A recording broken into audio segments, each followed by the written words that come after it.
Welcome to dogbeautytreats.com, and I'm Lori Pacciano, and I'm going to teach you how to groom your dogs with food.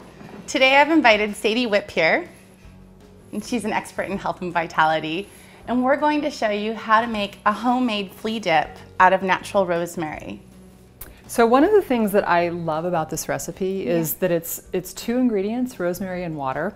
And if you don't grow rosemary in your yard, if you've got pets, go ahead and grow rosemary. You can use it for a lot of different things. On dogbeautytreats.com you'll see recipes with it. But today we've gone ahead and bought it from Whole Foods, got some good organic rosemary. Now with your rosemary, if you just hold it on the end and you can just strip off, you don't have to fuss with a knife or anything. We're just going to toss some in. You don't need to be too fancy about your measurements. And I'm going to show you a little trick. Now normally when you make this, you want to add the boiling water and you're going to let it steep for a while to extract those aromatic oils, and then you'll let it cool for your dog. But we're actually going to accelerate the process using our Vitamix, and it's a really good little treat that you can use anytime you use herbs. So we're going to go ahead and just stick some of our rosemary in there. And then you want to pour in boiling water. Your Vitamix can handle the heat. So just go ahead and add your boiling water. Now you're going to do this as a rinse on your dog, and depending on the size of your dog is going to depend on the size, how much water and how much rosemary you use. Now when you blend in a Vitamix, it's actually going to break these rosemary particles. It's going to basically liquefy them, so you can dump it down the drain. You don't have to fuss with a strainer. Just your Vitamix will make it so you can, after this cools, you can pour it directly onto your dog without having to worry about getting rosemary everywhere, because it's really miraculous. So always make sure that your Vitamix is on low. Got nice hot water in here. You go ahead and turn it on and slowly turn it up.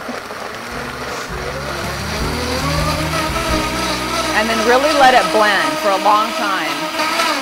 And pretty much with your Vitamix, just always watch it. You can see when the particles break down, when you can't see them anymore, is pretty much when it's going to be done. This is nice and foamy. But You know what I love about this too, though, is that, you know, and it has a really strong smell. So is it too strong for dogs?